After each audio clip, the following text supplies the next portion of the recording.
서울 도봉을구 출신 김선동 의원입니다. 우리 언론 지상을 통해서 많이 보도됐지만 우리 김상조 후보자 5대 비리 원천 배제 기준에 모두 해당되는 그런 후보자라고 저희들은 판단하고 있습니다. 여러 가지 의혹들이 많아서 본인은 깨끗하지 못한데 세상에 대해서 깨끗해져라라고 외치신다면 그것은 공정거래위원장이 아니라 불공정거래위원장의 닉네임을 가질 수 있다라고 생각합니다. 저는 후보자 부인 취업 특혜 의혹에 대해서 질의를 드리겠습니다. 저는 우선 이 사안은 후보자 부인인 무자격자가 5년 동안이나 취업 특혜, 공공기관에 부정 취업한 특혜, 불법 취업 특혜 사건이다 이렇게 생각을 하고요. 해당 학교에서는 이것을 조직적으로 부정 특혜 취업을 은폐하고 조작했고 엄호했고 상급 기관은 이를 제대로 관리 감독치 못한 그 사건이라고 생각합니다. 이 사건 전체를 볼 때 여기에는 보이지 않는 손이 작용했다라고 의심치 않을 수 없는 저는 특혜 사건이라고 규정합니다. 후보자에게 간단하게 묻겠습니다. 후보자 부인께서 이 시험에 응시하고 합격할 자격이 있다고 생각하시는지 그리고 취업 특혜가 아니라고 생각하시는지 짧게 답변해 주십시오. 자격 충족 여부에 대해서는 제가 당시에는 정확하게 알지 못했고요. 다만 제 처가 지금 근무했던 그 학교에 취업하기 이전에 경기도 교육청이 실시한 시험에 합격해서 초등학교에서 역시 같은 업무를 수행한 바가 있었던 걸로 알고 있습니다. 제가 문제점을 제가 지적해야 하는 게 빠를 것 같습니다. 자, PPT 화면을 좀 봐주십시오. 화면에 학교에서 소명한 자료가 나옵니다. 이게 두 개의 자료가 있는데 2013년 취업 관련해서 소명 자료를 보면 어떻게 되어 있냐면 지원 자격 오해로 미자격자가 채용됐다라는 아주 완곡한 표현이 나옵니다.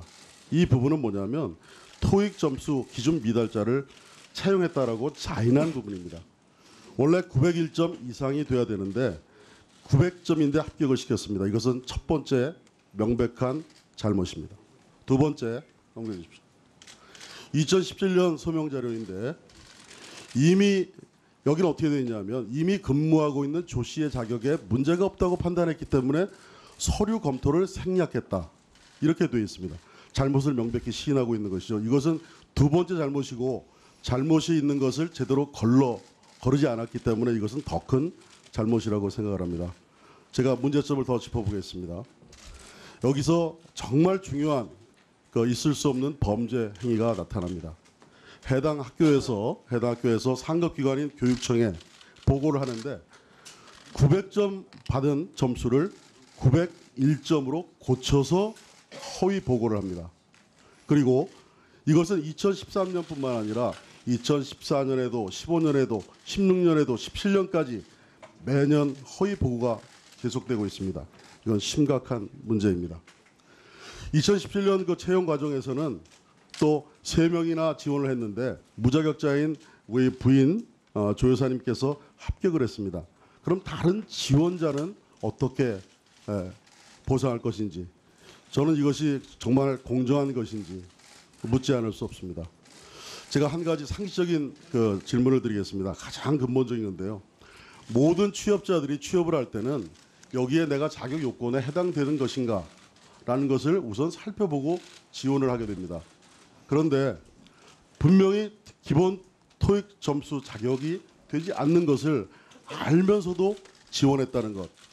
저는 이거 많은 청년들이 이 사태를 아마 지켜보고 있을 텐데 저기만 어떻게 특별하게 저런 기준이 통용이 돼서 합격까지 갈 수 있었을까?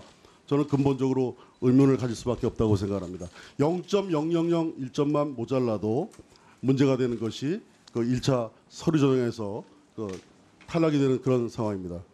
저는 이 사건이 단순하게 이 청문회로 끝날 문제가 아니라고 생각합니다. 이런 종합적인 비위 행위에 대해서 종합 감사가 좀 필요하다는 생각을 하고요.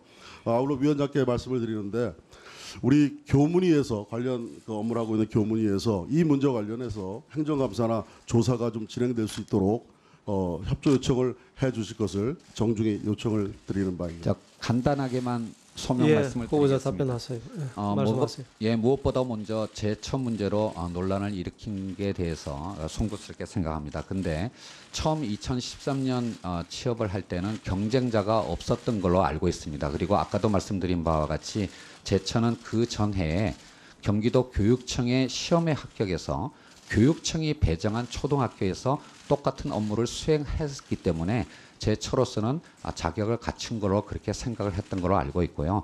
그다음에 두 번째 취업 2017년에 취업을 할 때는 제처는 이제 4년이 지났기 때문에 그만두는 걸로 당연히 생각하고 퇴직금도 수령을 했었는데 학교 측에서 다시 지원을 할 것을 요청을 해서 그렇게 지원을 하게 된 걸로 알고 있습니다.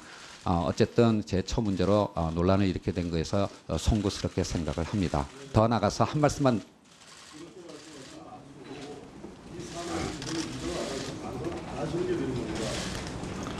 차라리 특검을 인정하시고 이건 정말 잘못됐다라고 하시는 것이 정직하고 바른 태도입니다. 지금 그렇게 말씀하시면 제가 다시 한번